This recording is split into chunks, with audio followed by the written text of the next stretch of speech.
the Algonquin community of Rapid Lake appears to want for nothing. Much of their ancestral land remains intact. They are blessed with plentiful lakes and waterways. But on the ground here, the past few months have been extremely difficult. The latest suicide hit a lot of people because she was such a huge person. She was a friend to everyone, and she was just that person, you know. We didn't think that would happen, that she would do that. According to the health center here, since late August, this is the second suicide. But just as alarming, during the same period, 12 others have tried to take their own lives.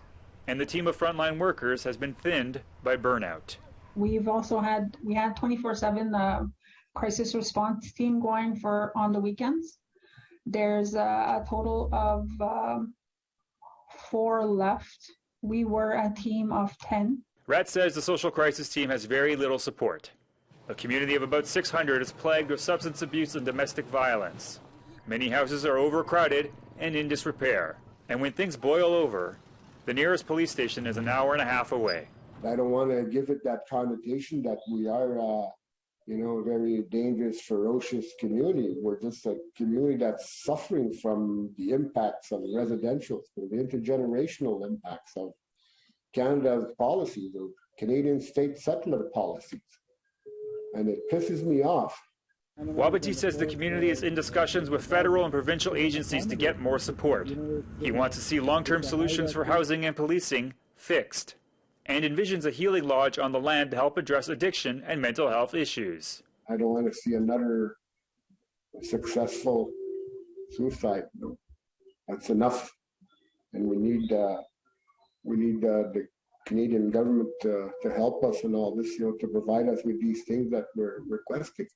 Frontline workers like Rat agree that long-term issues must be addressed. But she says she can't wait on bureaucracy much longer. She would like a state of emergency to be called. I think it would speed up the process in certain areas, and there would be a focus on certain things that we need. For example, maybe a mobile crisis team can be made available. When asked, Wabati didn't commit to calling a state of emergency, but he didn't dismiss it either. We have our Director General that's talking with the bureaucrats, and also to try to see how, whatever political action, my leadership can take, we'll do that. But at the same time, we're being funneled sometimes through, the bureaucracy, and we have to work with that. APTN News reached out to both regional and provincial health authorities and Indigenous Services Canada. Neither were able to respond before deadline. Rat says she has a meeting scheduled with health authorities and Canada on November 18th. She's hoping it can be pushed up sooner. It's something that we need quickly. So I wish it would be something that was a lot faster, but we have to go with what we can get. If you or anyone you know is experiencing thoughts of suicide or self-harm, call the number or visit the website on screen. Tom Fenario, APTN National News, Montreal.